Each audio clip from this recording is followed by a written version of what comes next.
Bonjour mes chers internautes. Comme je l'avais évoqué dans ma vidéo précédente, l'affaire du port de Ndayane, c'est le nom exact. Mais dans la vidéo, je disais le port de Toubab Dialaw. C'est parce que Toubab Dialaw et Ndayane, c'est deux villages frontaliers. Pour les gens qui ne vivent pas à Toubab Dialaw ou à Ndayane ne peuvent pas vous dire la frontière parce que les maisons sont presque côte à côte. On ne peut pas même distinguer. Il y a une lagune qui fait la frontière, la fin du Toubab Dialaw et le début de Ndayane. Donc, le port, ça va concerner entre la frontière de Toubab Dialaw et Ndayane. Donc, une partie de Toubab Dialaw sera prise et une partie de Ndayane aussi sera prise. Selon les recherches que j'ai faites, j'avais des rumeurs et puis j'ai mené des recherches. J'ai retrouvé que dans mes recherches, le port aura 3 phases. Donc les 3 phases du port vont concerner les 2 villages, Toubab Dialaw et Ndayane. La première phase, ils vont prendre 600 hectares de terre. Et la deuxième phase, ils vont prendre encore 600 hectares et la troisième phase sera encore 600 hectares. Le tout sera 1800 hectares pour le port de Ndayane et Toubab Dialaw. Il y avait des problèmes, il y avait des manifestations, les villageois ne voulaient pas que le port soit bâti sous leur sol. Et bon, mais là, je peux vous confirmer que les travaux ont bien commencé. Là où je suis actuellement, à la place que je me suis tenu ici, il y avait une machine chinoise qui avait fait une semaine. Il paraît qu'ils ont creusé un forage pour essayer de faire des recherches. Et normalement, comme il disait que c'est le port de Ndayane, le bateau et la machine chinoise devaient être à Ndayane pour commencer les recherches. Mais eux, ils ont commencé leurs recherches ici, à Toubab Dialaw même, à côté de la maison du journaliste que vous connaissez, Madiambal Diagne.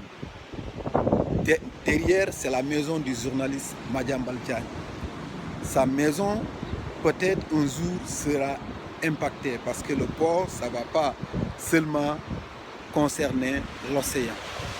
Ça va concerner aussi les maisons au bord de la plage. Et au bord de la plage, il y en a beaucoup de propriétaires privés à Toubab Dialaw et certains hôtels. Et les Chinois même qui travaillent ici, qui avaient fait une semaine de travail, ils logent dans une maison privée d'un fameux Sénégalais riche, ancien ambassadeur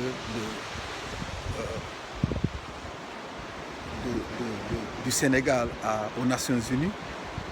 C'est à 5 minutes de là, 5 minutes de marche de là où je suis. Là, c'est un paquet de cigarettes. C'est les Chinois, c'est made in China, c'est une cigarette chinoise, c'est pas le seul. Il y a d'autres, il y en a beaucoup même. De l'autre côté, il y en a beaucoup de paquets de cigarettes, donc ils ont fait une semaine de travail ici. J'avais même croisé un Chinois. Et bon, il ne parlait pas bien parce qu'on ne pouvait pas communiquer parce qu'il ne parlait que chinois. Il pouvait comprendre un tout petit peu anglais, donc j'ai posé quelques questions en anglais. Yeah, so I was asking about the port, you know. Il m'a répondu une réponse favorable que le port, on va construire ça ici. Là, c'est des maisons privées, mais c'est complètement endommagé parce qu'avec les rumeurs, il y a le port, il y a certaines personnes qui ont arrêté de construire parce que ce n'est plus l'appel de construire parce qu'un jour tu vas perdre tout ce que tu as dépensé. Peut-être tu auras dédommagé, je ne sais pas. On est au Sénégal. Là, c'est la place. Je suis en train de marcher et de faire la vidéo. Derrière moi-même, vous pouvez voir très bien la maison du journaliste et un ancien auberge, un hôtel qui ne marche plus. Il y a beaucoup de maisons privées, en tout cas, qui vont, je ne sais pas encore comment utiliser le mot, qui ne vont plus exister. Et les pêcheurs qui sont là ici en train de pêcher, de passer du temps, un jour, ils n'auront plus accès. Les gens qui connaissent bien cet endroit magnifique, bien vrai, parfois c'est sale, parfois on nettoie, mais des gens ont passé des moments agréables sur cette plage. Ouais. Un jour, cette plage ne marchera plus, ne sera plus accessible aux citoyens sénégalais. Ça sera des zones privées. Je suis en train de marcher. Je veux juste vous montrer la frontière entre Toubab Dialaw et Ndayane. À la frontière entre Toubab Dialaw et Ndayane, il y a une lagune. C'est la lagune qui sépare les deux villages.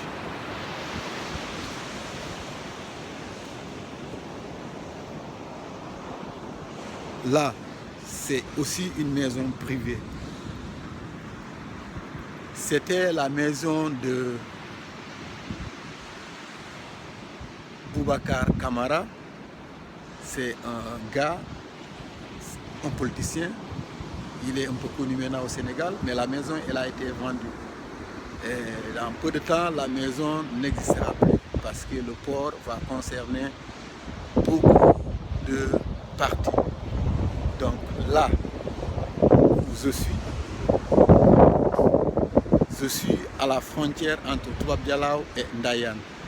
Là, la maison de Boubacar Camara, c'est